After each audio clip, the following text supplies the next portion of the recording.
After morning, ladies and gentlemen. Do you know what? We got a little bit of the extra scoop music. We don't usually leave it playing. And I just wanted to treat the people to some more sounds, and it absolutely was nothing to do with the fact that the microphone was all the way over there, and I pulled it over, and then I was like, fuck shit, need to adjust and everything. We wanted to give you the tunes. Anyway, welcome in twitch.tv/Ice Cream Uploads. My name is Graham D, and I'm joined by the man that's called Beep. Good after morning, Graham. I'm just having a look, and it looks like the mics are okay. What they sound like, I'm not entirely sure. I will find out right now. Nice. Want to shout out the fact that me and Babe have accidentally coordinated-ish. We both got that sort of like we're the YouTube fan channels, but from different sports. You're their esports fan channel. Absolutely. Baseball cap on. Nice. Absolutely. Made by a content creator. Nice. Absolutely. Esports jersey. Nice. Absolutely. Whereas I'm here with baseball cap on. Nice. Made by a content creator. Nice. Absolutely. Jags jersey though, so not quite the same. Not quite the same. I should have got my ice cream on. Let us Oh, we didn't coordinate. Ish. It was because we didn't want to be too over the top. It's not as if we've got enough Ice Cream Uploads logos on the screen. What channel is this that we're tuning into today? There's one in the chat. Goddamn. Good morning-ish, though. Anyone that is in the stream, do feel free to let us know. I saw Viv in nice and early. Hey, how you doing, Viv? I'll read. And Neil's in. Spike's in. Chappers is in. Let's go. Graham Day wearing a Jags jersey. Goddamn right. Fournette. If that's a Jags reference, then I have no idea. Yeah. No, it's not Fournette. It's Jones-Drew. So this is like the 2015-ish, somewhere around that time. I have no idea. I know nothing about NFL other than the fact that I'd won 2 I was telling Bibby this about an hour ago, so you'll have to listen to the echo. That's fine. I was on. I went to. I think it was. What's it called? TGI Fridays. Went to TGI Fridays. Won a Father's Day present to get tickets to the NFL in London. So I won tickets to. It was Jacksonville Jags versus. I can't even remember the other team. And I tweeted out saying, "Okay, Jags and other team.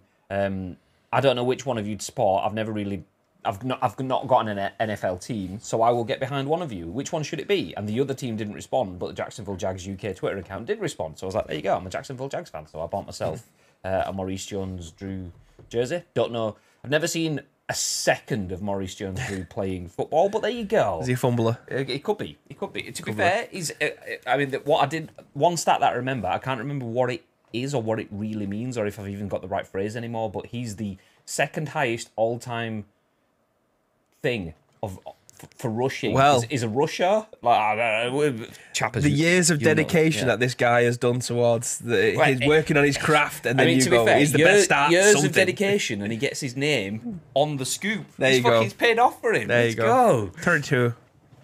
Whereas Jones-Drew was really good, retired now. He's now an analyst. There you go. See, I pick him well, and it wasn't just, oh, that looks good. We'll go for that one. Bid now is £8.50. Great style. I'm so glad it's 10 a.m. Felt like half the day was gone. Touche, Spike. Touche. Hashtag sportsball teamish.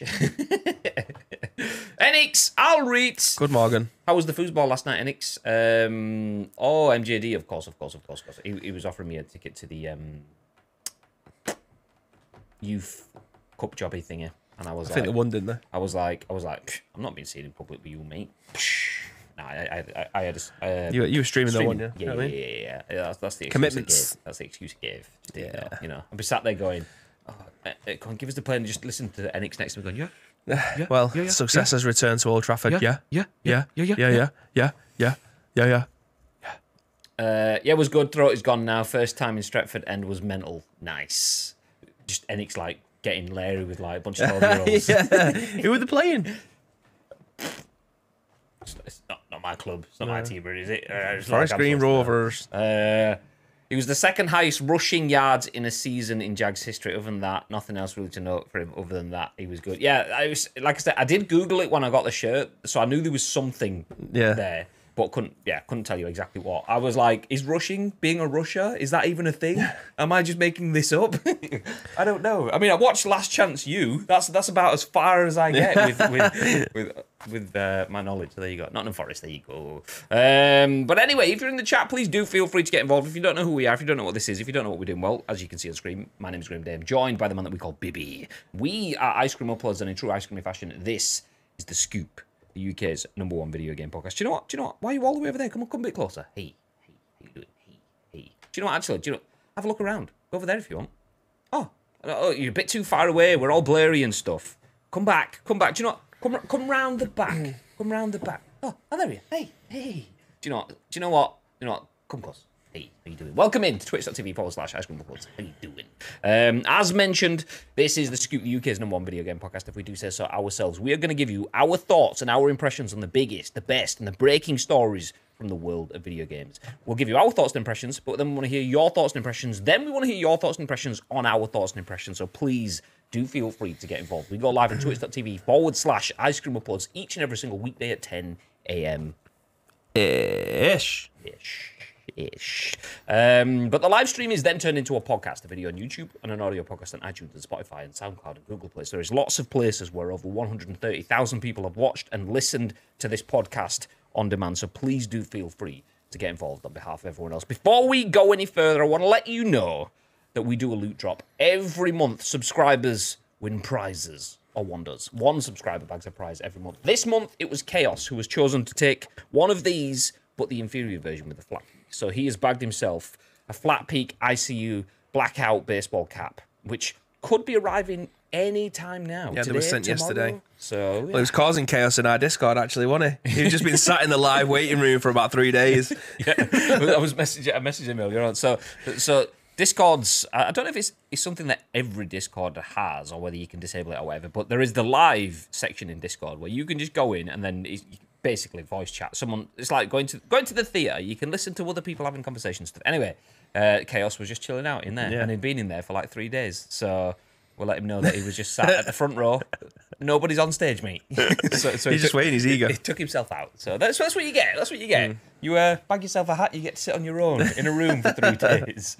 Exclamation mark loot drop if you want to find out about our loot drop giveaway. You don't have to sit in the live section on Discord for 3 days like Chaos does. You can if you want, you don't have to. As well as that, exclamation mark insert coin.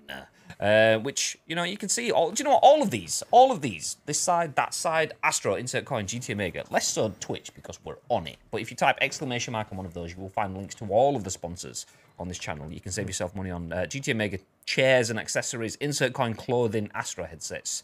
Just feel free to check it out. Yeah, boy. But we're not about the sponsors. We are about the sponsors. Sponsors about us, mate. Actually, do you know what? We are about the sponsors. Go on. What we're leaning into now? Yesterday, I thought I'd nailed us a new sponsor, and it just hasn't happened. They've let us down yet. There's still time, Graham. Still time on the board. Yeah, for those that haven't seen it, what we're talking about is Disobey, which is an influencer agency, tweeted out a question, and it was like, what brand would you like to work with?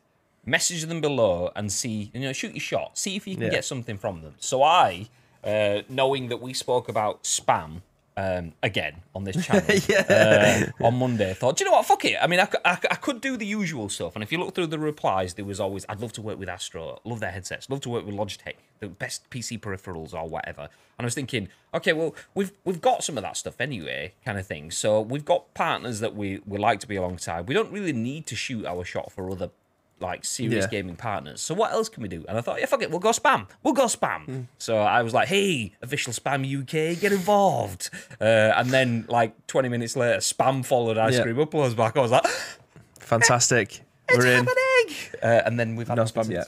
No. They haven't spammed us with spam. Which, although there was a good point made last night, they followed Ice Cream, so I got the notification on my screen, and then they followed me, and I got the notification on my screen. So I had 2 spam notifications on my screen, and I didn't screenshot it. All they needed to do was just follow the jelly one as well, and it'd have been complete. The holy trio. If I'd have just screenshotted it could look, we've been spammed. Oh, I didn't. And I can't remember who mentioned it last night. I was like, I've let us all down. Spam is elite. It's genuinely elite. It is, absolutely. A lot of people don't like it because they don't know what's in it, but I'm like, I don't give a fuck. Yeah. It tastes fucking well nice. The thing is, though, the same people will go to McDonald's and buy hamburgers. Like, do you know what's in that? Yeah. Just cow's ass. Someone said, I mean, have you seen ham that looks and tastes like that before? Because I haven't. Yeah. So yeah. So yeah, spam is good shit. It's good shit. To be fair, I actually didn't expect them to even interact at all, let alone follow, because I use the phrase good shit. And I just thought most marketing people would be like, Oh, we're not going to interact with that. So yeah, the thing is though, you do get a lot of people saying that response when you say, "I love spam." They go, "Spam." Yeah. Spam.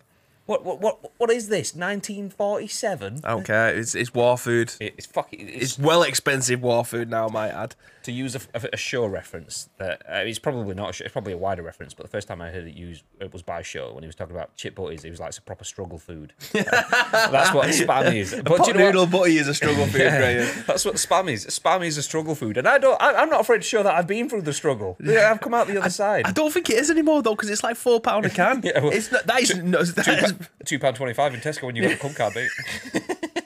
Definitely not a struggle food, and most houses probably can't even buy it anymore as well. They have to have pork luncheon meat instead. Peck. Yeah, peck, yeah.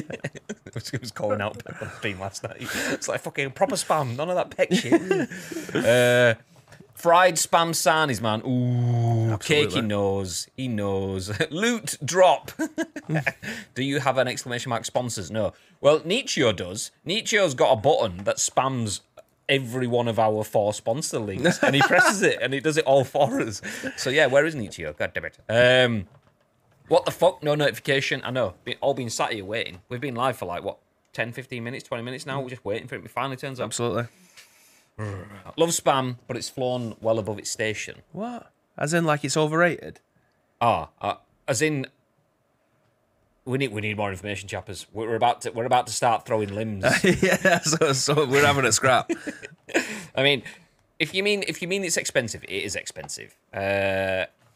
So it's one of those things that I don't have it all the time. It's believed its own hype and charged well over what I mean. Yeah. I get you. I understand that it is quite an expensive bit. I think that's kind of it's any sort of long-term brand sort of thing, because you can get something that is similar but cheaper, like a lot cheaper. It just doesn't taste as good. No, it's not. It's like buying Coca-Cola versus like roller cola sort of stuff like One that. tastes like an ice pop. One doesn't. One tastes like the real deal. So you definitely want to put it with Disaronno. Dad would have you for dissing Peck. I know. Every time I say it, all I hear is my dad saying Peck. My dad used to buy Peck all the time. Nope. Gotta love that farm food salmon paste being there. I love fucking. I used to love paste. Yeah, me and mate Carl, absolutely. We'll start the news eventually. If you're watching this on YouTube, suckers, you've been around. We're on the titles again or something. Yeah, for those that don't know, like paste, because people, believe it or not, don't know what it is. Paste is just mush, flavoured mush. But if you know, it's like a little jar like that does about 1 million sandwiches, and it costs you like 14 pence. Yeah, I'll have some of that. Love it on toast. Me and mate Carl used to go and buy a baguette, and then like just chop off the hard ends. So we both had like that much of a chunk of it. Chop it down the middle. So we had 2 like slices of our half of the thing, and then just tuna mayo paste kind of thing. No, not tuna mayo. It was proper dirty food, but we used to eat that before we used to work down at the Huddersfield Town Ground. It was called the McAlpine back then, but we used to go down and we used to do the match day cleaning. So it's like we'd eat like. But your breath was lovely, wasn't it? It was the energy kind of thing. Yeah. Okay, I've just eaten 7,000 carbs and love pink the beef stuff. Love the beef one. Pate as well. Yeah. Pate on crackers. Pate and cheese. Ooh, yes. This is proper shit food that costs like 39p to make. I mean, pate but can it's be amazing. expensive food, but we always get that like little blue and white plastic tub from kind VELDE of thing, or Tesco, either or, and it's like the 37 pence. Yeah, absolutely. Yeah, no expenses spared. It's good shit. Yeah, The Jacob's crackers. Woo! Do you know what? We aren't starting the stream again. We're not rolling the titles again, because if you're watching this on YouTube and you're missing out on the conversation, you're thinking, just get into the news already. Well, you can fast forward. And if you want to get involved in the conversation, you can just join us live on twitch.tv/ice cream uploads each and every single weekday at exactly 10 a.m. on the money. It's not exactly 10 a.m., it's ish. But if you follow us on Twitch, you get notified when we go live anyway. Okay, we are going to jump into the news now. Enough of the pate talk, enough of the spam talk. Let's talk about video games. As a new Microsoft patent could allow physical games to be verified for digital use. So if you got digital console and you want to put discs in it, well, there may be a workaround for that. We will then jump into an absolutely 100% not sponsored EA entire show today. We have 3 back-to-back EA stories. One talking about Battlefield 2042 isn't considered an active game anymore by EA. Yikes. Big yikes. Despite the fact that a game that is also a shooter from EA that's released years earlier has just surpassed $2 billion in 3 years. Yikes. Wild. It shows Anyone that guess what it shows is? just how bad Battlefield is. Dear. Are you sure? We'll let the chat figure it out. And then sticking with EA, obviously earning $2 billion in 3 years on one game is not enough. They want to put more advertisements in games. And then finally, Ubisoft CEO says the company has everything it needs to remain independent. So if you think someone's going to buy Ubisoft soon, Yves Guillemot says, mate, we got all we need. We don't even need anyone else, mate. My granddad used to make a cheddar pate and potted meat sandwich on thick cut loaf. Oh, yes. Thick cut. Reserved for the best. When I say that was absolutely gorgeous, I mean it. No, it sounds it. Absolutely. Apex, correct. Correct. Yeah. Nailed it. New audio clip needed. I did click it. It's a Monty Python spam thing. Oh, the spam. Yeah.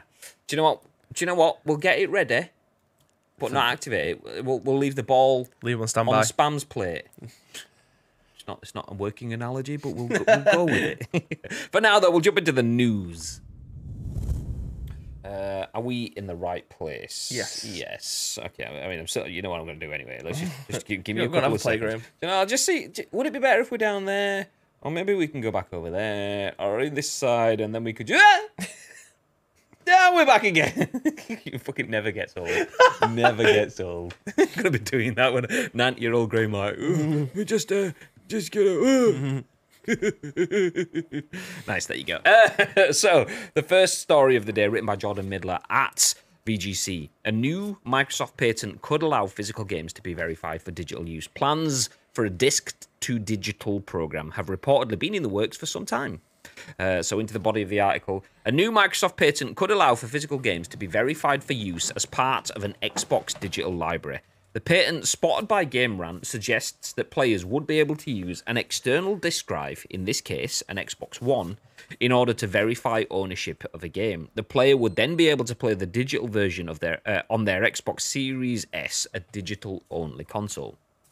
It's unclear if this would allow players a permanent license to use the digital version of the game, or a temporary one that would have to be re-verified. The latter is more likely, as if players were able to verify a game once and then receive an indefinite digital license, nothing could stop players from buying a physical game, verifying it, and then returning it. Commenting on this story, veteran tech journalist Brad Sams tweeted, quote, "Back in 2018, I wrote about a disc-to-digital for converting your Xbox physical games to digital entitlements. Looks like Microsoft got the patent for it recently," end quote. Sams then referred to a November 2018 story which first cited the alleged disc-to-digital program. According to the report, this was an internal strategy at Microsoft that would allow players to turn physical games into digital downloads. Quote, "The idea is that you can take your disc to a participating retailer like the Microsoft Store and trade in your disc for a digital download," Sam said at the time. It's unclear if these plans have changed since the earlier report, but it does appear to align with the patent. On the surface, the patent could be reminiscent of cancelled pre-launch plans for Xbox One owners to be able to install their disc games as full digital apps, which before Microsoft U-turned on the idea, would have been watermarked to their owner, i.e. DRM and non-tradable games. Digital licensing is a sore subject for Microsoft recently, as a wave of outages have resulted in some console owners being able to unlaunch games that they own. We can stop there, because you get the idea. But if you have an Xbox One S, Series S even, or a One S actually, yeah, same. So One S, Series S, both digital-only consoles, you can't put discs in them. So that means if I go, there you go, babe, there's a copy of FIFA, EA Sports, FC 23, 4, 5, whatever, you can't play it. Unless you have another Xbox console, or you can get yourself to a Microsoft store, get them to scan and upload the game for you. Then you can drop it on your console as a digital file. What are your thoughts? If you got a digital console and they want you to buy a disc reader, I wonder how much that would cost. Yeah, see, that's the thing. I don't think anyone would. I think these people have bought a console to save money, and they've thought digital is the future kind of thingy. Why am I buying an external disc reader? Yeah, it feels a bit weird. Like, I've read the article twice, but I'm still trying to get my head around it. Is there a possibility, because Microsoft have this smart delivery stuff, that you could buy a game? Say I've got an Xbox One, but then I've got an Xbox Series S, I can buy the Xbox One version of that game, add it to my account, install it or whatever, and then it goes into my library. I then go onto my Xbox Series S, and it's there, it's still in the background, I'm able to download the digital version of it. What's to stop me from doing that? But I still obviously own the game. I'm just transferring it across console generations then. Well, that seems like what they're... or what I read it as. So, like, they've got local network environment. So they've got user device 104A and then 104B. So that's different Xbox consoles, an Xbox One X versus an Xbox One. And then transferring games to play on mobile and laptop, I'm assuming through the cloud. Yeah. So, yeah, It's a difficult one because obviously we don't have all of the information here, but all signs and arrows point towards this being jailbroken. Like, people will be able to play these games. Like, I mean, you give a good example before we went live, saying that you could genuinely just give me a copy of the game. Your license is going to expire next week. I give you that game back. You do it. Yeah. Then the following week, I give it you Monday. You give me back on Friday. Yeah. I bring it back on Monday. You bring it back on Friday. So you just keep on doing that. It's like a temporary license that you're able to use, which I get. I mean, and I feel like that would be a pain in the ass though, because this mentions something about, like, imagine going into, let's say, with the Microsoft Store at the Trafford Centre. Not too bad for me. It's 10 minutes for me. It's a little bit further for you. You've not got a Microsoft Store in Hyde. You have to go to the Trafford Centre. You think, okay, I'm going to take my big box of games and go, I want my FIFA, my Saints Row, my whatever, all on the Xbox. Bosh. Nice. You get home and then Friday it's like, oh, there's been an update to the game. It's a different version. You need to go and get more verified again. You're like... Yeah. And it's like... The other one that was mentioning was you give them your disc and they turn it into a full digital edition, but then take the disc off you. Which I'm not sure. I don't know about that either. Sure, they're just going to go on to landfill though, because they're going to be worthless. Unless Microsoft then suddenly has its own second-hand like sales market and go, yeah, nip into your Microsoft Store and you might be able to pick up a FIFA copy that someone's traded in or something. Video companies don't like selling games second-hand because they make no money off it. So that would then, it would help the first party selling third-party titles though. So yeah, like that. I mean, for EA and stuff like that, I'm EA, I've still sold you FIFA. You've bought it from me.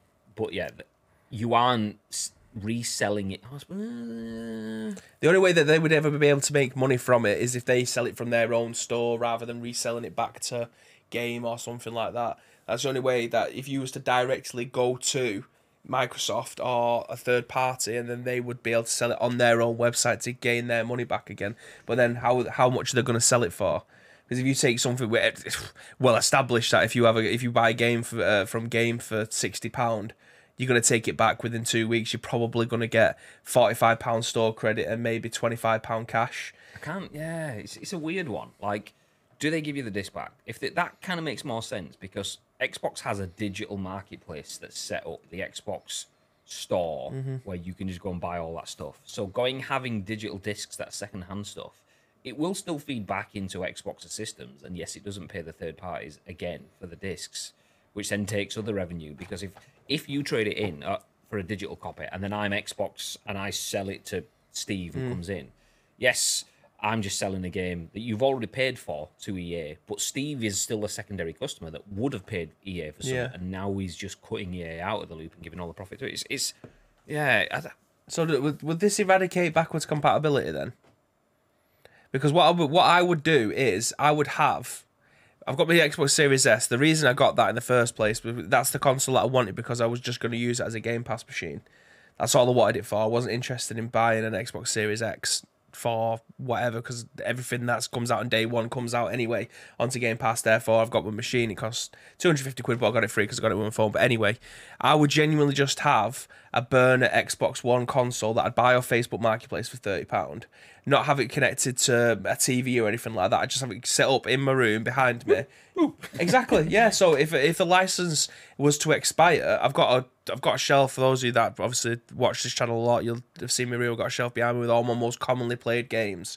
If the license was to run out on any of those games, I just go, all right, okay, wheel back, put the disc in, close the drawer, it'd verify, turn the console back off again, roll back up and play it on my Xbox Series S. I would genuinely just have a burner console in the house for that reason.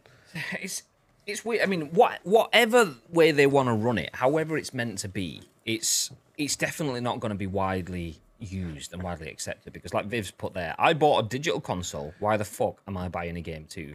And a lot of people aren't that bothered about backwards compatibility to the point of they want backwards compatibility to be.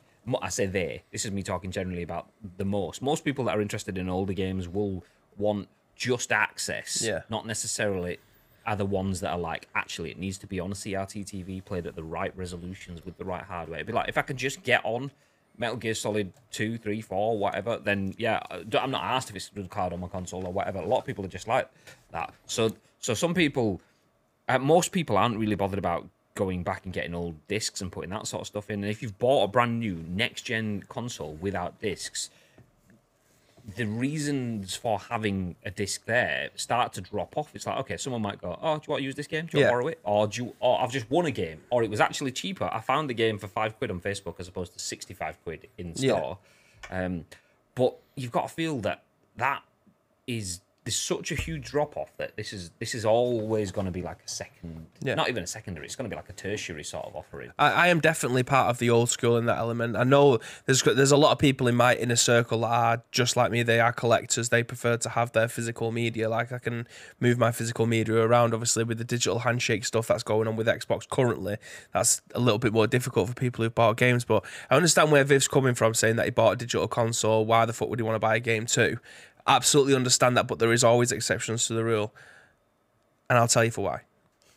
So this is a prime example of why I would. Say, while you're telling us for why, I'm going to open up this packet of arrogant chicken jerky. This is chicken jerky Le Coq flavored. No spawn, by the way. This was just sent in by Tito. But legend. So there is always exceptions to the rule when it comes down to video games. We're in a bit of a weird situation now where most games are getting either free upgrades or paid upgrades from old gen to new gen. So, using Skyrim as an example, because why wouldn't I? I bought a copy of Skyrim Special Edition. I've got all the copies of Skyrim base versions. I've got special editions on my PC, but I didn't have it on my PlayStation 4. So I went and bought that copy of that game for maybe £14, brand new, still in its wrapper and cellophane, because you was going to get the PlayStation 5 version for free. However, on the PlayStation Marketplace, they were selling that version for £55 still. But if I wanted all the expansions, the anniversary edition, I would then only have to pay £5 to have technically my £15 game be boosted back up to a £20 game. I've saved myself like £40 overall because I would have had to buy the anniversary edition and the special edition to have all of those things. So there's always exceptions to the rule when it comes to buying physical media, because 9 times out of 10 it's cheaper than buying it from the storefront. Like PlayStation know that if you've got a digital console, you are locked into their ecosystem. It's very rare that you'd find PlayStation codes on like CD keys or something like that for a hell of a lot cheaper. It's always PC versions of the game. So unless you want to be locked into their infrastructure and have to pay for the games at top tier prices until there's a sale on, then I will always go physical because it's always cheaper. I can buy it off a friend. People sell games on Facebook Marketplace. I can go to CEX and buy secondhand games from there for a hell of a lot cheaper than they sell it on the storefronts. So for me, that always makes more sense, unless I know that console is going to be a specific machine for just playing games over the internet, i.e. my Xbox Series S. I wonder how it'll work though, like, because even then, very good point, but it's still not going to be widely used. That's going to be very few people that will do that. A lot of people go, I can't be arsed with a faff. I'll spend an extra 20 quid, 30 quid or whatever. And just get it there on the day kind of things. A lot of people just do that. And then the main thing is a lot of people won't be aware of the fact that you can go out and buy it on this and put it in your old console. And a lot of people will go, well, I've got an Xbox One. I want an Xbox Series X. I'll sell my Xbox One or trade it in, get 80 quid off my Xbox Series X price. So when it, or S, should I say. And then when it comes to it, it's like, oh, I didn't realise I need to fucking keep that to transfer it. So a lot of people it won't apply to. It'll still only be small numbers. But like Chaos has said, oh, by the way, Chaos, good afternoon. We were talking about you before. Sitting in the live section, waiting. Always watching. I have a digital 1S and a Series S, and I can't even play games that I bought on the 1S since they've transferred to the Series S. And that's the other thing then is like there's questions there to be asked in terms of where do the ownerships and the licenses lie. So if if you do you have to give up the digital disc, the physical disc, or do you keep the physical disc and then can you put the physical disc in other stuff and continue playing it, or is that digital one a license that you can transfer from one Xbox to the other Xbox? But then the limit you can only do that once every 3 months or something like that. So if you move from your 1S to your Series S, you bought a Series X, say 2 weeks later because you got a bargain deal, they're like, actually, you can't do this for another 6 months or something like that. Does it become like that sort of stuff? Yeah. So yeah, it is an interesting concept. I'm not, without the details, it's quite hard to pin it all down. But it is cool that the Xbox have realised that there is some form of difficulty there and are trying to find a solution, because they could have just easily gone, you bought a digital console. Yeah. Well, this is we are literally the perfect example of this, because the contrast of how we played video games. Like, you are pretty much a digital player when it comes to that, because the games that you play, you tend to buy digital or whatever.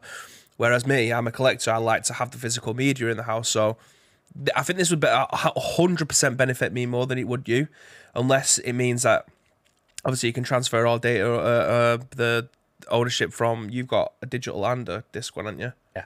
Yeah, so you've got best of both worlds with PlayStation. If that was the case, if it was a PlayStation 1, because you could buy the disc and transfer it to the console downstairs. But the likelihood of you doing that's probably going to be next to none, because we tend to get a lot of keys for video games. I ended up tend to be kind of collector's editions now, or something that is a series game that I already have on my wall and I want to continue that, like my Resident Evils and stuff like that. So it's definitely made for more people like me. I think it'll go over a lot of people's heads, and rightly so. I don't think a lot of people have that much physical media knocking around their ass now. Space is required in most gaffs nowadays. I agree.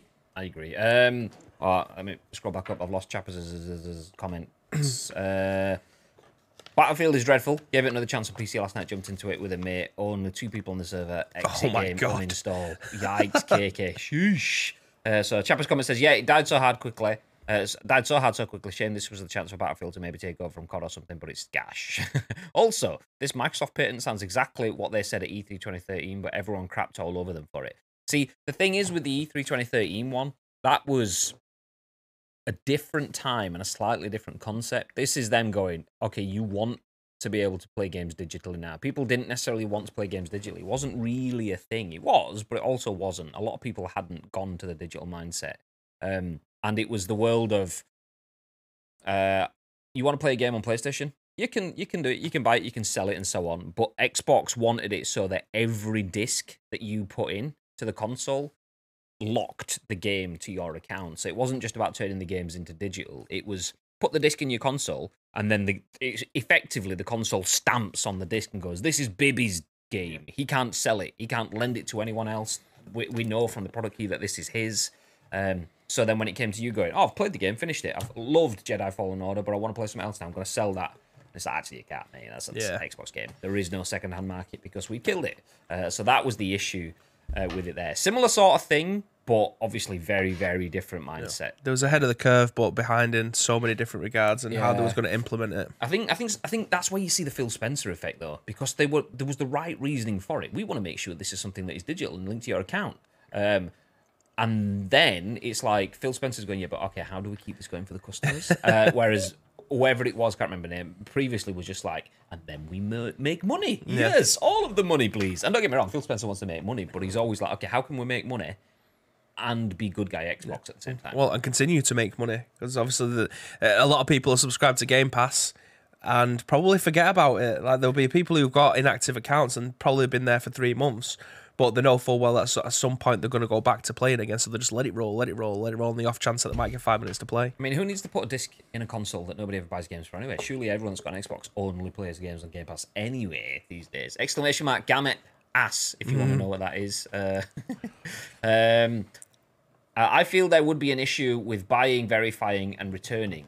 Most UK and EU stores don't accept returns of working games.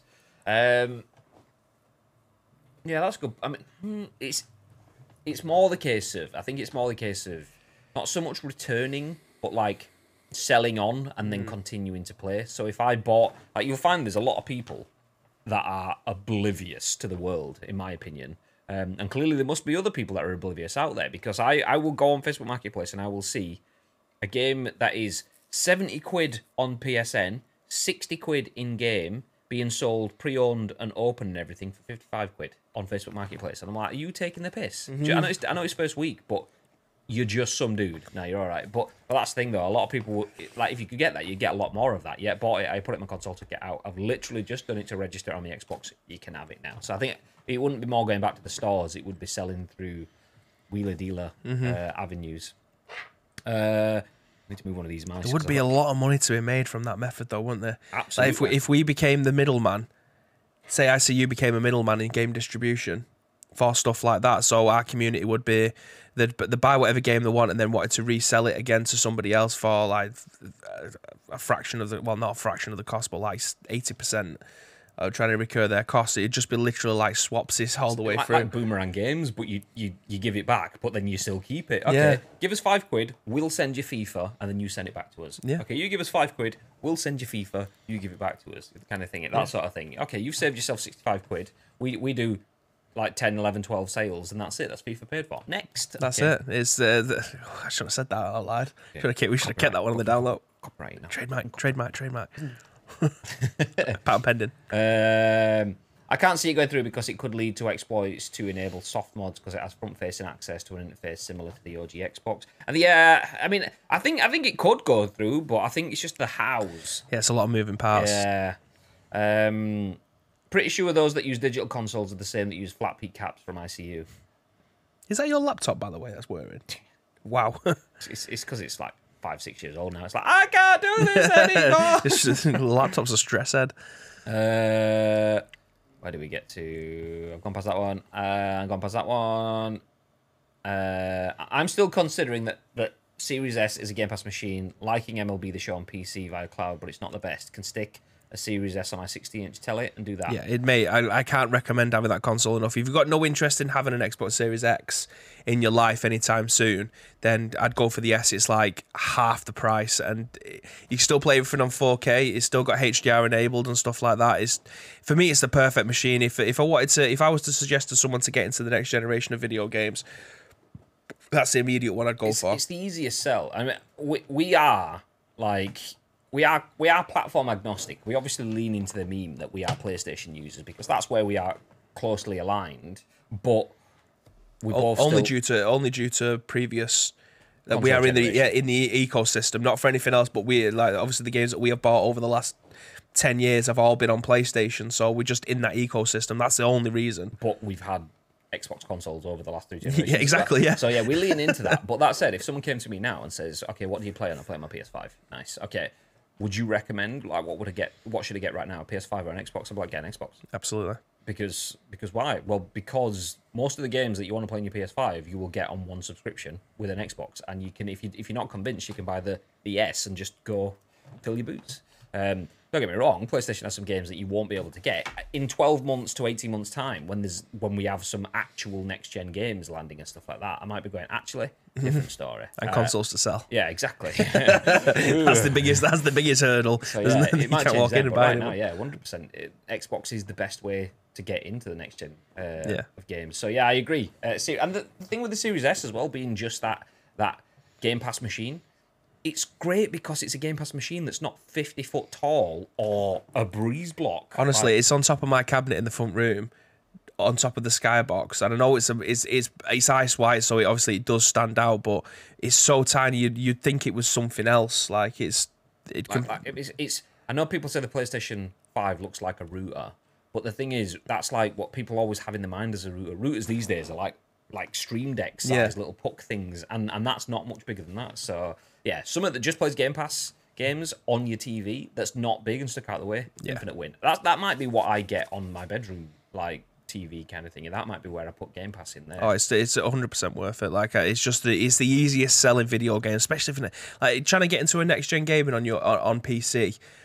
You're looking at $1,000 easy, and that's just for like medium to high specs. You get a 4K console for £250, and that's ridiculous.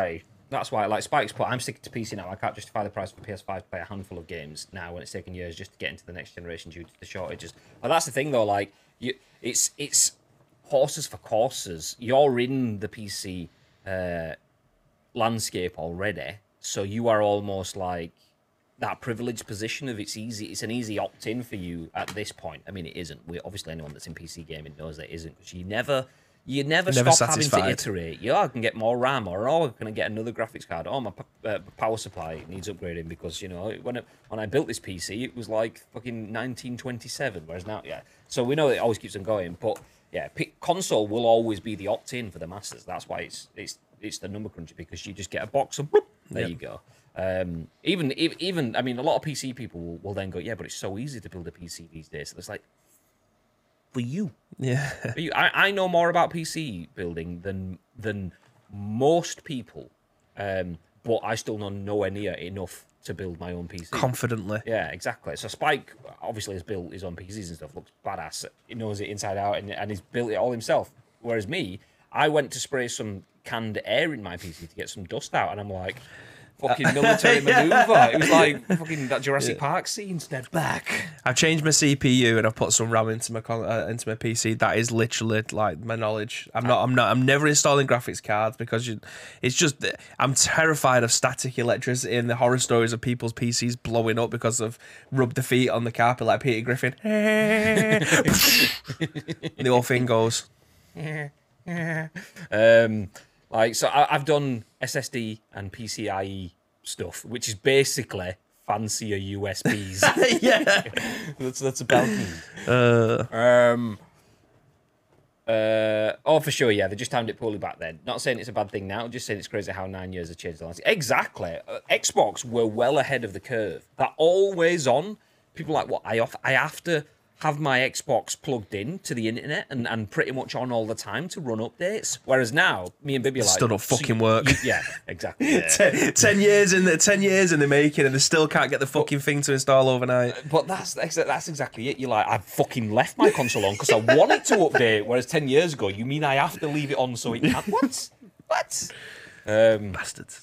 What news have I missed, says Ads? Well, we started off talking about this one story. Xbox is making their games disc to digital. So if you've got a digital-only console, you will be able to play them by taking the license off the disc, which, that sounds complex. Okay, I've got a digital console that doesn't have a disc drive, so I need to take the license off the disc. How do I do that? You do that by licking the disc. Absolutely. You don't really. You do that by using one of a few methods that I won't even go over because it's not all set in stone, but it could be interesting.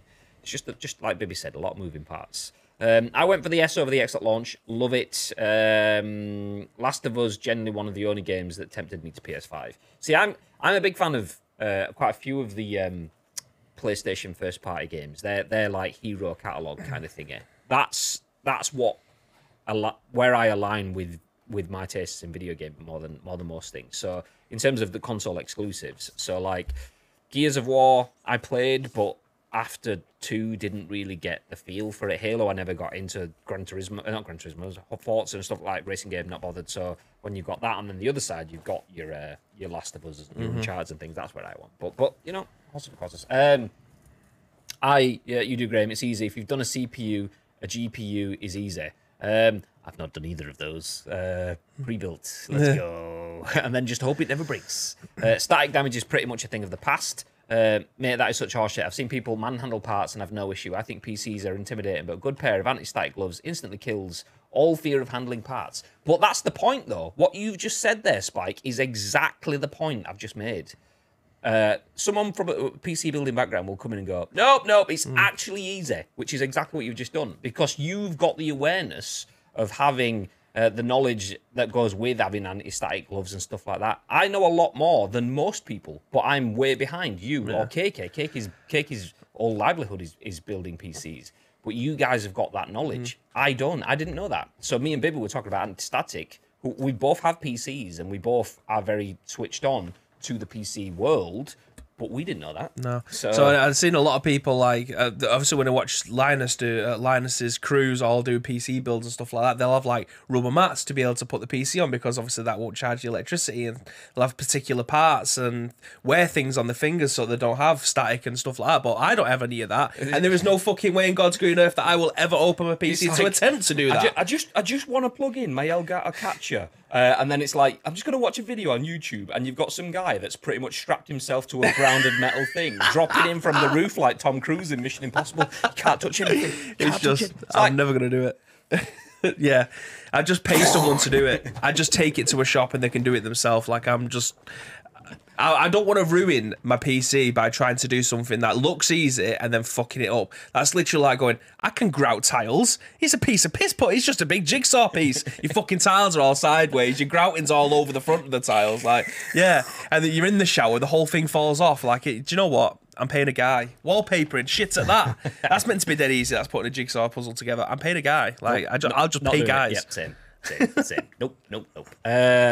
Yeah, but I got awareness through YouTube and Google. I mean, I fixed my Tumblr drive using YouTube and I'm fucking stuff like that. But that's still, my point still exists. You got awareness because you did research.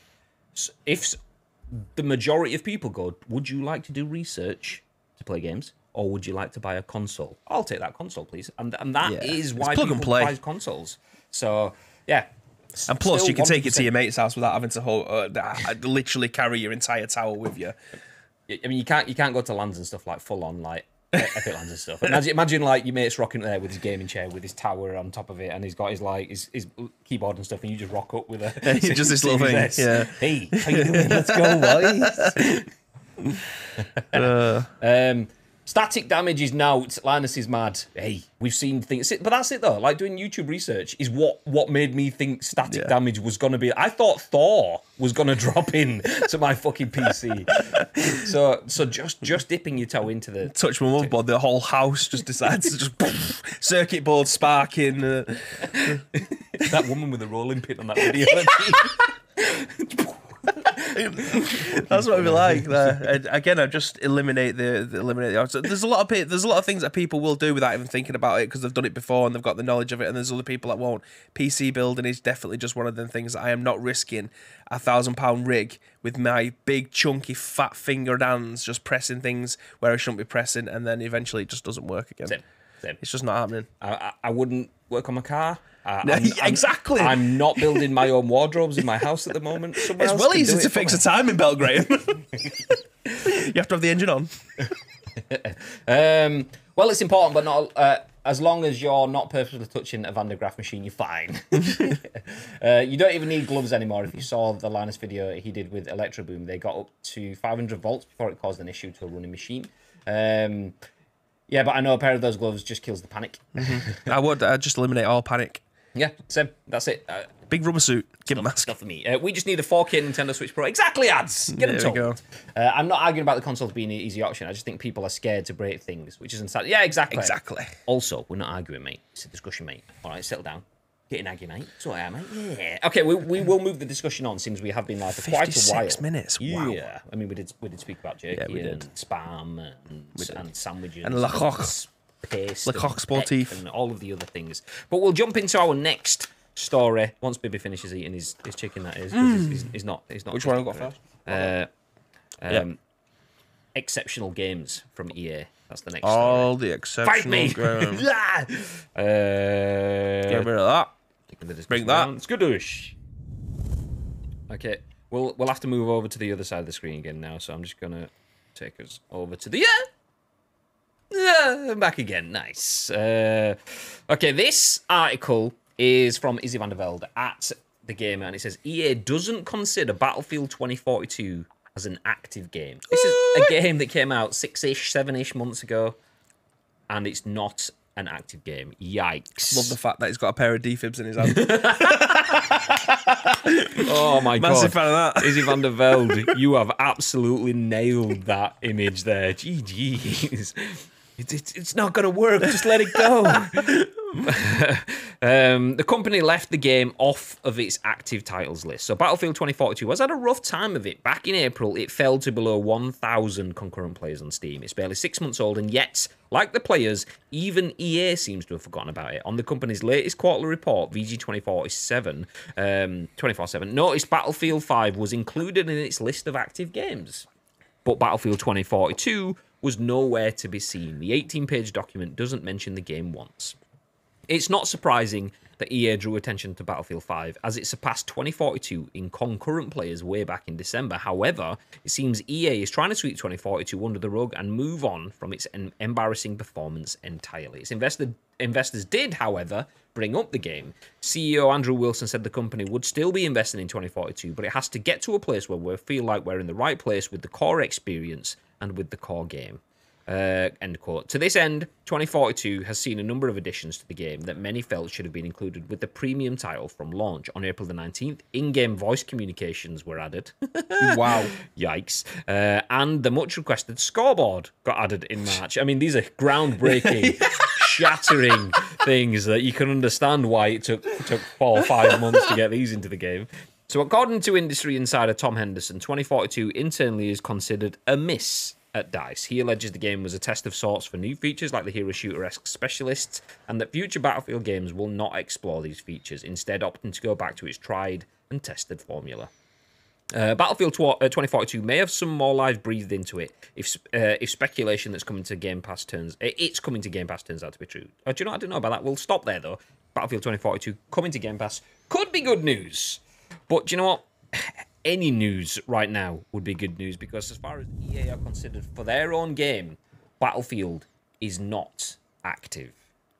Yikes. This is the biggest game of last year, the most anticipated game from E3 and Gamescom and all the rest, and then all of a sudden, we don't even have scoreboard and comms in a team shooter? What? Sad times. It's genuinely a sad time. I still genuinely think that they can turn this around, Graham. I do think that they have minutes. I still think they've got minutes on the board to be able to pull this one back. They are taking their time. If it takes you 4 or 5 months to be able to put a scoreboard within the game, then you're not setting yourself up for a masterpiece, are you? Let's be honest. Tell you what, you're not setting yourself up for a masterpice if you're using your laptop to type on a completely different PC either. So yeah, nice. You have got 2 keyboards there and 3 mice. This is so difficult. Okay.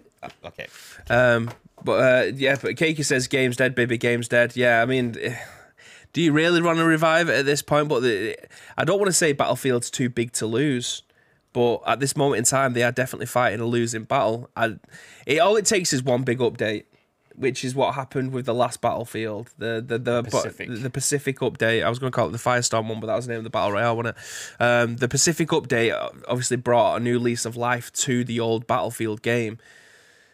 I still think that they do have the ability to be able to turn it around, but... I'm just going to stop you for just a second, because as has just said, Elden Ring won most anticipated. I didn't say it won anything. I said it was one of... I may have said the most anticipated, but if I did, I meant that's because... That's what I said. What game are you looking forward to the most in our conferences last year? So yeah, you got to come at the king. You better not miss. Yeah. Okay, back to you. It doesn't have anything that it doesn't have a redeeming feature, and I think every single multiplayer game has to have a redeeming feature, something that gets talked about frequently, something that people want to be able to pick up the controller. The amount of games that are available, especially free-to-play games. Paid games have to work twice as hard now to try and catch your attention because of how well free-to-play games are doing for them. This game doesn't have anything, and it charged a premium. And it promised so much, though. It didn't just go, oh, it's Battlefield. It's like Battlefield, bigger and better. Look, we're showing you the videos of stuff that was amazing in the past. The guy jumping out and rocketing planes and then jumping back in again. But we're also showing you Portal, which gives you Battlefield Bad Company 2 vibes. And they were effectively promising you the best bits of all of the Battlefield franchises in the future of shooters. And then it was just so flat. There's no end game content or anything. KK, are you still here? Oh, you're still here. Did you get this? I know you won a loot drop. Is this what we got you? Battlefield, because if it is, I apologise. Because I don't know if it was a case of win Battlefield or win a game of your choice and Battlefield was coming out. And if it is, do you know what, actually, we don't apologise, because you didn't have to pay for it, if that's the case. Yeah. Next update, they're adding guns, I hear.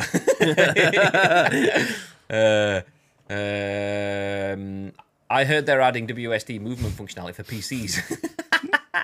Here's an idea: a futuristic Battlefield 2077. Woof, woof. I mean, is that not what we got? Because it kind of feels like it. We're both busts. A shite game made by EA, never Kappa. Franchises die all the time, but Battlefield 5 had a game at launch and content. This one doesn't, and that's the difference. Battlefield 5 was dead on arrival for me because of the content, but for those that wanted it, it was great. Battlefield 2042 was dead on arrival because it was shit, and that's the difference. Being dead on arrival for certain people because they're not interested is different from being dead on arrival for everyone that is interested. I was interested in Battlefield and just didn't bother because of how bad it was.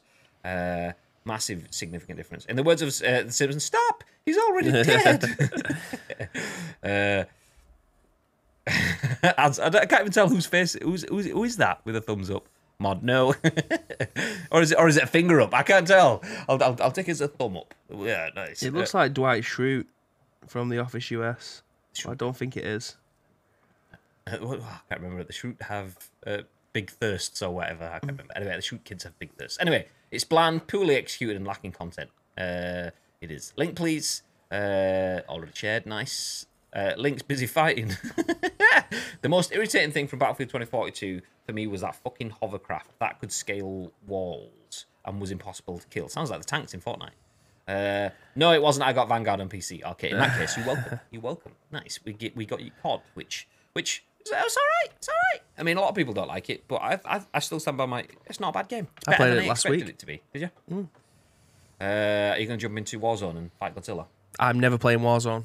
Warzone has to be the worst battle royale out. Really? The time to kill's too fast for me.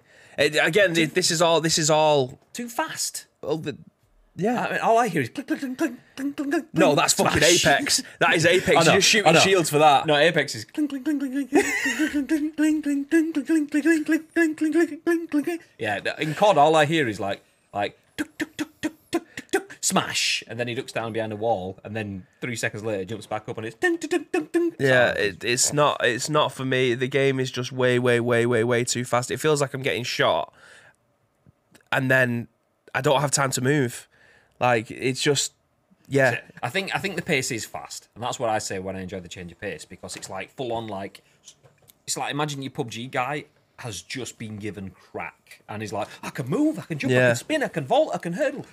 But I feel like PUBG has a much lower TTK, whereas Warzone has a higher TTK, but the game is faster, and that's like, it's almost like just smashing your face into opposition. I can't play. I can play any other mode in Call of Duty and have a really good time. It's just I can't get along with Warzone. There's just something about it that really irks me, and I don't like it. So yeah, for me it's the worst one that's currently on the market. But obviously there is a massive amount of people who absolutely thoroughly enjoy it, and I'm happy for you guys. It's just definitely not a game that I have installed for easily 18 months. It's just, and I've played a lot. I think I think Fortnite is probably the best at the moment, but again, that's just my opinion. Blood Hunt is obviously great fun as well. If anyone's played that one, that's quite fun. PUBG is hit and miss for me. It's the absolute goat. I can't play it on my own. That's not for me. Get my hat off. No. Well, apart from the fact that the game doesn't work, that is also irritating about 2042. Doesn't work? What do you mean at all? Does it not work at all? Also, Graham, where's the constructive criticism? You're just piling on here. To be fair, I did. Yeah. To be fair, there was some constructive criticism at the beginning, but I don't intend to play the game. I don't want to have communal conversations about it, because I don't feel like at the moment there is anything for me to be constructive about, which is why I don't play it. But it's in the news, so it's getting talked about. I mean, they don't even talk about it. They're not even constructive to criticize it because it doesn't even exist in the They're just ignoring it. Enjoyed Vanguard. Warzone is great fun. Best Battle Royale IRL. What, as in... what? You think just going out into life is the best battle royale? Note to self, don't go out anywhere with it. Yeah, absolutely. Is that a mace? Yeah. Fortnite's the best multiplayer shooter at the moment. Unreal Engine is greater than. I can't wait for the wrestling Fortnite Brawlverse. Fortnite's good. Fortnite is good. If that scratches your itch, then it's the best for you. It scratches my itch sometimes. It doesn't always satisfy me, love. But it's a great game. There's definitely a lot of good stuff going for Fortnite. Next. Which one have we got? Yeah, I was just thinking time-wise, but this, yeah, well, okay, we'll pick up the pace. We'll pick up the pace now. We've spoken about EA, we've spoken about bits at length. We won't bother with the discussing now because that takes me 6 or 7 days to get that up on the screen. We'll just put this one on the screen now. Need to move the camera. Oh god. Oh no. What's up?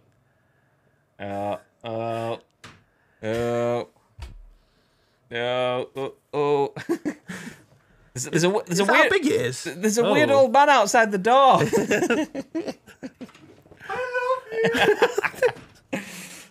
So next story from Tom Ivan at VGC. It says EA says Apex Legends. Don't know what happened then. Don't know what happened then. EA says Apex Legends has surpassed $2 billion in 3 years, with around half of the total generated in its most recent fiscal year. So Apex Legends has delivered over $2 billion in net bookings since its February 2019 release, according to publisher EA. The free-to-play Battle Royale games cleared the $2 billion milestone during the company's fourth fiscal quarter, ended on March the 31st, 2022, EA said on Tuesday. EA's Chief Financial Officer, Chris said Apex Legends net bookings were up over 40% for the year. Around half of Apex Legends lifetime bookings were achieved during EA's last fiscal year. 1 year ago today, former EA CFO Blake Jorgensen reported that Apex Legends had delivered over 600 million during fiscal year 21, helping it surpass 1 billion in life-to-date net bookings halfway through the fourth quarter. Okay, we can stop. We get the idea. This kind of... Do you know what? It surprises me, but it also doesn't. It doesn't surprise me on recent form. Someone the other day mentioned, I don't know if it was in the Discord or if it was in a verbal chat, someone mentioned that you don't see, like, Apex Legends. You don't see people talking badly about Apex Legends or something like that. I can't remember where it was or what the context was. And I'm thinking, you do. If you go back 8 months or so, people were shitting on it. The game's losing players. It's not good enough. All the streamers ditched it and moved away from it. But that's the difference, is that this was a game that they did well enough to have a solid core, but their content streams have been not necessarily for everyone's tastes at all times, but they have good content. New heroes, operators, legends, whatever they want to call them in this game, legends, obviously. But they add new content, new maps-ish, and stuff consistently to the point where is he back? But he's sat in the dark in there, and Andy's just come in to turn the live now on and just scared the shit out of it. Yeah, Andy just went. Oh. So yeah, I don't mind Apex Legends. I don't play it, but I would play it and probably enjoy it as a change. Not even a change of pace, just a change. Warzone I could play and enjoy. Apex I could play and enjoy, but in lesser doses, I reckon. But people enjoying it. 2 billion in the last 3 years, with over half of that coming over the last year. And I think that's because you go back 8 to 12 months, whatever they've done, like what was it? Was it the Revenant storyline with the character that came in and killed someone else or something like that? And then they started building in lore into it and then building up the quality of the game again. So they're just making small changes as and when they need to try and keep the content fresh. And that's literally like the bare minimum that you should be doing for a Battle Royale live service game like this. Just change it up a little bit. Like this, it said here just a little bit further on the paragraph. It said on Tuesday, Sir called Apex Legends just ended season 12's game the most successful ever. After season 12, like you said, arguably not that long ago, you couldn't have potentially. PUBG season 12 was Pajama Party. It might not have been. It could have been 10, 13, I don't know, but you get the point. Yeah, so they're just making the small changes to try and keep it there, try and keep it in the conversation. Like, I'm seeing a lot more of people like, I mention them all the time, but like, the Doc is obviously streaming it a lot more with Z-Lane, Timmy Tenders, all those guys are starting to pick the game back up again and play it as part of their triple threat or whatever. Numerous things in it, though. Like, they want that game to be successful, and quite often, just telling people that a game is successful makes it successful. Yeah. And by investing in content creators again will make the game be successful again. And content creators, even without investment, can make your game successful again. We've spoken about Summit in the past, just reviving Sea of Thieves on his own because he wanted to play it, and then all of a sudden it's back again. Yeah, exactly. So they've been really good with that. EA and Apex Legends have done regular Twitch Rivals tournaments and things like that, giving content, giving their community activities and things like that. And that shows you what you can do if you've got a good game and you are willing to invest in it. But then again, the key thing there is having a good game, because we've just been speaking about EA having a game that has a massive community that they've just gone, yeah, we don't even know that exists anymore. Yeah. So yeah, GG's to Apex Legends and EA for that. But do you know what? I'm going to stop you, because we're going to move ahead into the next article, because EA, we've just given them some GG's. I mean, I'm not necessarily going to take GG's away from them for this one, because it is the future. It's just how it's done. So this article is written by Sean Murray at The Gamer. Let's move us again. I'm not going to send us off the screen this time. Okay, we're back. So EA still wants to put ads in games. CEO Andrew Wilson said there is a place for advertising when done right, which I agree with his sentiment, but we'll go into the article. EA is still looking at putting ads in its games, but it's taken a more nuanced approach going forward. The Battlefield and former FIFA publisher has flirted with putting ads in games in the past, but hasn't always experienced success with in-game advertising. During the company's fourth quarter earnings call yesterday, anyone that wonders why we're covering so much news from EA, by the way, that's why. It was their fourth quarter earnings call yesterday, so all of the news spills out. EA CEO Andrew Wilson responded to a question regarding its future plans for in-game advertising following reports of Microsoft and Sony looking into adding ads into its free-to-play titles. Quote, "We want to ensure the player experience is the best possible player experience that we can provide," Wilson said via Seeking Alpha, and that's why you've seen us kind of test various models over the course of time. Some have continued, and some we have stopped on the basis of really upholding the best possible player experience as we can. EA's forays into game advertising have been met with resignation or outright hostility, depending on the game. For premium games such as UFC, players were incensed to suddenly find in-game advertisements interrupting their gameplay. Worse, EA seemed to activate those in-game ads several weeks after launch so that reviewers wouldn't comment on them. EA eventually deactivated those ads after an intense backlash from fans, and a year later the company said it had no plans for advertising in future premium titles. But for other games, particularly mobile titles, Wilson thinks that advertising has its place. What we've seen generally, though, in entertainment media and even in games, particularly in mobile games right now, you can see that there is a place for advertising when done right. And there is a portion of the community that, when given the choice, will participate in advertising when where it benefits their gameplay experience. And then they talk about Battlefield being shit. Nice, great. So advertising has a place in video games when it's done right. Agreed. We've talked about this maybe as late as last week, and we talked about obviously having the metaverse where there's adverts if you're walking down the street in like their Second Life game, and the posters will change on a daily basis depending on what they're advertising. For games like UFC, for instance, they could advertise in the ring rather than you at the end of the round having a 30-second advert for the boys or whatever it was where the backlash was about. Like, that's not done very tastefully. Yeah. That's not implemented well. That will piss people off. But a lot of them, players won't even notice what the advertisements are in the ring unless they know the brand that's advertising. Like, it could be walking around Los Santos and not realising that almost everyone on the street is wearing Adidas clothing kind of thing, or someone's got some Under Armour stuff because they've got new, or there's a bit of both or something, or there's Adidas shops in the game that you can go like and NBA. Buy. Yeah, exactly. So that sort of stuff.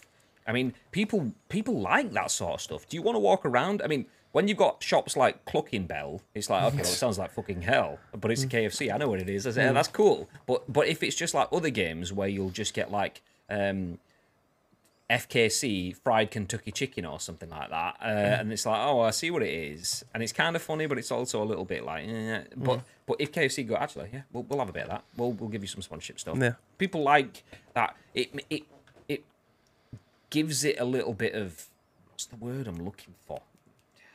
I can't think of the exact word I was looking for. I can't put it on the tip of my tongue, but it certifies it almost, as in like, okay, yep, this has got a seal of approval. This is legit. So ads in games makes things realistic because we live in a world that is full of advertising. But like he says, CEO Andrew Wilson, he said it himself, there is a place for advertising when done right. And that's the problem, is if you're a massive... said authenticity. Tino says authenticity. Authenticity. He knows. Love you. Well, I'll do it this time, obviously. I'll get back to joking about you and stuff when soon. But yeah, there's always a place, there's always a time for advertising, but it needs to be good. It needs to be done properly. And the cynics will be going, yeah, but if you leave the powers that be to regulate themselves, are they always going to have your best interests at heart? And they never usually do. That's the reason why you get non-skippable ads in premium titles that are full price and stuff like that. So, yeah, advertising, definitely a place for it in games. Should not be in premium games. Ads has said that. Where's he said it? Free-to-play games, I'm fine with it. Paid games can fuck off. It just needs to be tasteful. Yeah, I agree. I agree with that. I agree with the absolute sentiment of it. I've paid a full price for this game. Why are you advertising to me? But I wouldn't mind if it was like nailed on. Like if you had scoreboards and ad boards in a football game. If I paid full price for eFootball, not eFootball, EA Sports FC 24. I'm not going to pay full price for that. But if I did pay full price for that, I wouldn't mind if those ad boards in the game had actual ads that changed week after week because Hugo Boss has gone, yeah, we'll have some of those. I wouldn't be arsed with that. I've paid full price for the game, but it adds to validity. So I do agree with the overriding sentiment, though. Yeah. Free-to-play games, that's where you make people watch unskippable ads. That's where you have, like, horrible ads to an extent. Yeah. As long as it doesn't take you out the game that you're playing. Yeah. Again, the biggest example is the one that's been referred to in here is UFC. Yeah. The end of each round, 30-second advert. Hey, stop what you're doing. Have you seen The Boys? You probably will like this content, but you don't want it rammed in your face because you paid for this full game and you're already in the middle of doing something. Hey, settle down, man. Settle down, man. Piss No off, joke for you Ghost. there. But yeah, that's the only way that I think I just wouldn't. Yeah, that can get right in the fucking bin. But I agree. EA wants to put ads in games, and does we it? want to It's put in the ads chat. in the chat. Oh, damn. I can understand that adverts in free-to-play games to keep the back end running long after they would have wanted to shut the servers down, ready for another game. Yeah, I understand that. Yeah. You'll get those that have, even if it's just Google ads and they're not even really thought through sort of ads that pop up. It's just revenue to keep paying for stuff. I understand that. If you're not paying for the game, then you want it for free, then there has to be some give and take somewhere. Someone's not just going to go and develop a game for you to play at the other end of the world for free for no reason. So, yeah, there has to be some give and take. But, yeah, premium games that you've paid a fee for, you're paying for that, not to be there. But that's where we're going to finish things up. We have one more story today. We have one more story, which is about Ubisoft CEO saying the company has everything it needs to remain independent. We will shunt that one to tomorrow because we've had a big old EA off today. We started off by talking about Microsoft, the fact that discs can now be used on digital consoles. Well, not now, but potentially soon, thanks to a new patent that has been shared. Then we jumped into all of the roundup from the EA investors call. Battlefield 2042 is so bad that even EA doesn't consider it an active game, yet Battlefield 5, the game that came out 2 years before it, is an active game. Great. However, flip side, Apex Legends, which is a game that came out a few more years ago, it was 2019 when that came out, that has just surpassed $2 billion revenue in 3 years and is still going strong. And they've said, you know what? We're going to kill that game by putting all the ads in the world in it. That's not what they said. One ads is more than enough. Yeah, so ads in games is something that they're still looking at, which makes sense. It's just technology advancing, finding the best ways to deliver content and revenue for games developers, for game players, and people that want to put adverts into games. Yeah. Makes sense. Put me in games, but I want revenue. Makes sense. The dumb thing is some advertising works because it's acceptable, but when you get the same advert 90 times in a row, you start to think, fuck it, I'm never buying that. No, completely agree, Spike.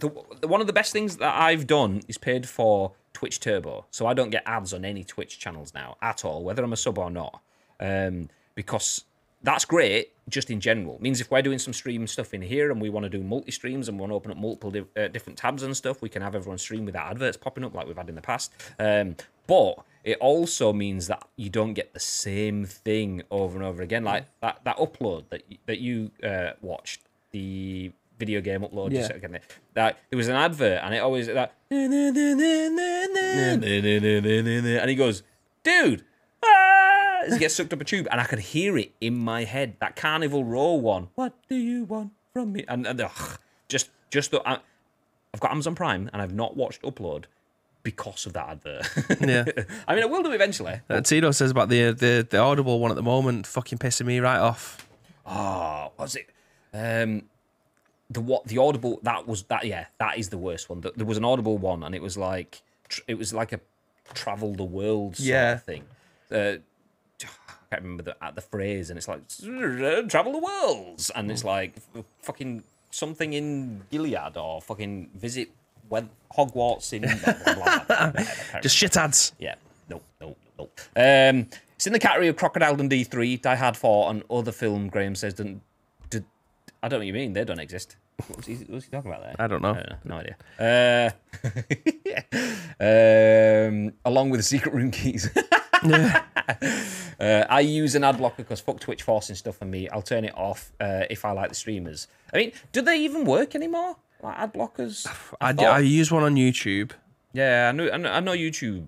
It still works, but I thought Twitch had changed it. So I mean, maybe the ad blockers have updated, but the videos were pushed through the same sort of feed as the ads. So I don't know if it still works. I mean, obviously you've got it installed, so I'm guessing it does. Nice. Have you heard about the Immortal Lord of Dreams? Well, I said nice, bad. No.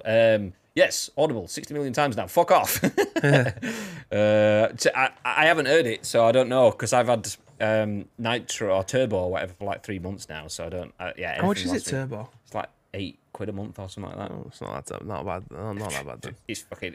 Yeah, well, if it's good if you like to channel hop, and you don't have the revenue to subscribe to everyone. And I'll jump in West Stream, I'll jump in Timeless, and it's not just a case of fuck. Yeah. Well, it's even worse when you're watching something and then the advert will pop up and it'll just go to the top of the screen, but you still can't hear the stream. Well, what's even worse than that is watching Twitch on your Xbox at home. Because you don't get that at the top of the screen, and you just get fucking 3 minutes of adverts pop up, and then it comes back, and everyone's laughing and high-fiving and going, that was the best thing that we've ever done. And it's like, is it though? I hope we get an ICU eFootball Championship in the future. Maybe. Want to win it using my Nokia. Mine works on YouTube, but not on Twitch. My Twitch ads are in French.